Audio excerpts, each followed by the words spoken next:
আসসালামু আলাইকুম। আমি মোহনা, একজন নার্সিং শিক্ষার্থী। আজকে আমি শেয়ার করব নার্সিং ভর্তি পরীক্ষায় কিভাবে সহজে ও সফলভাবে প্রস্তুতি নেওয়া যায়। তাহলে চলো শুরু করা যাক। 1. সঠিক বই বাছাই। ভর্তি পরীক্ষার জন্য সাধারণ জেনারেল সায়েন্স, বাংলা, ইংলিশ ও সাধারণ জ্ঞান গুরুত্বপূর্ণ। বোর্ড বই ও সংক্ষিপ্ত গাইড ব্যবহার করো। 2.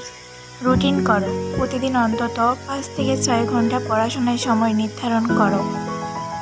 সময় ভাগ করে বাংলা, ইংরেজি, সাধারণ জ্ঞান পড়ো। শর্ট নোট বানাও।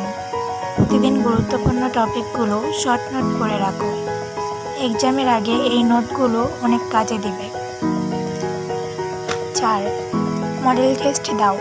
সময় ধরে পরীক্ষা দাও, এতে টাইম ম্যানেজমেন্ট ভালো হয়। আগের বছরের প্রশ্ন দেখে অনুশীলন করো। 5. মানসিক প্রস্তুতি। ভয় না পেয়ে মনোযোগী হও, নিজের উপর ভরসা বিশ্বাস রাখো। পরিবার, আল্লাহর উপর ভরসা রাখো, তুমি পারবে ইনশাআল্লাহ। এই ছিল আজকে নার্সিং ভর্তি পরীক্ষার প্রস্তুতির কিছু টিপস। ভালো ভিডিও পেতে একটা লাইক দিও, কমেন্টে লিখো তোমার প্রশ্ন, আর অবশ্যই সাবস্ক্রাইব করতে ভুলো না, কারণ মোহনা নার্সিং কেয়ার আছে তোমার পাশে। ধন্যবাদ।